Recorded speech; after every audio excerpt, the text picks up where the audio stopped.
Hi my loves, welcome back at ngayon mag-unbox tayo at magre-review na rin ng isang shoes. Yes, first time to my loves. So ito yung, sige sabihin ko na World Balance my loves kasi parang ito yung mga inire-recommend ngayon, mga pang running shoes na World Balance. And since nawala pa akong black shoes na running shoes, tatry natin yung Wave Track L. Titingnan natin kung maganda ba talaga yung kulay black nun. Kasi na-curious ako sa kulay. So ayan, i-unbox na natin siya my loves. Hindi ko alam kung meron na kayo nito pero yun nga, kagaya sinabi ko, nahihirapan kasi kung ng kapareha. Yung mag-partner sa outfit pag kulay black. Pero this year try natin yung kulay black. Tingnan natin.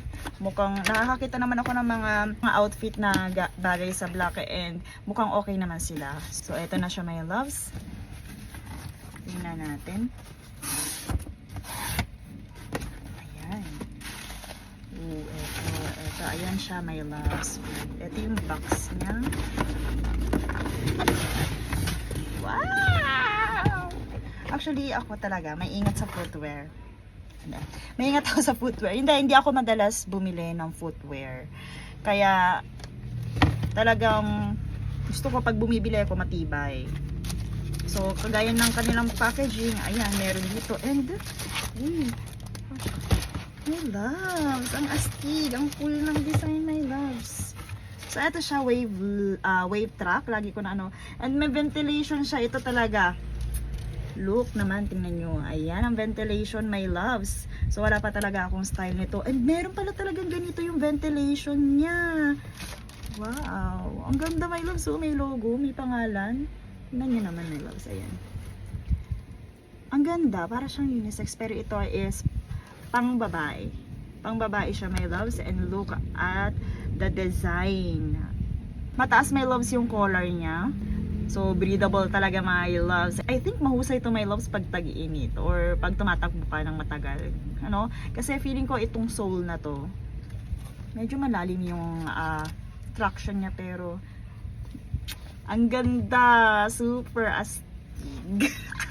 Bukod sa stylish, mukha siya talagang komportable kasi kagaya nga ng sinabi ko, yung ventilation dito, ventilation may tawag dito, ayan look, so ibig sabihin pag hakbang mo pa lang dito o yung pagtakbo mo, parang alam mo ipasok agad yung hangin, pasok agad yung hangin my loves and makikita mo na komportable ka talaga kahit matagal kang tatakbo. And aside from that, feeling ko syempre mas mabilis tong mga matutuyo yung airflow niya.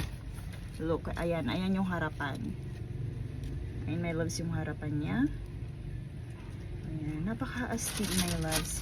So i-try nyo na din my loves. Ayan, kung wala pa kayong black shoes. Ito din na to, look at the silver. Ito yung silver niya. Parang alam niyo yung umiilaw pag natatamaan ng lumiliwanag pag natatamaan ng ilaw sa gabi.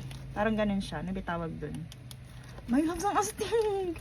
Maganda din white nito. Actually, yung white nito yung una kong nakita na nagandahan ako. Pero nakita ko yung black, tinry ko na parang astig yung black na to. At saka naku-curious nga ako. Di ba may mga umuuso ngayon na sapatos yung may butas nga. Yung may ventilation kagaya niya. Hindi ko alam kung ventilation tawag. Pero my loves, kung wala pa kayo yung ganitong style or design, ang ganda niya. Super. Tatamaan na siya ng liwanag kaya para siyang nagpuputi. Pero dito silver siya in person. Ito din lumiliwanag. Ang ganda! Try nyo na my loves. Check out mo na dyan sa Yellow Basket.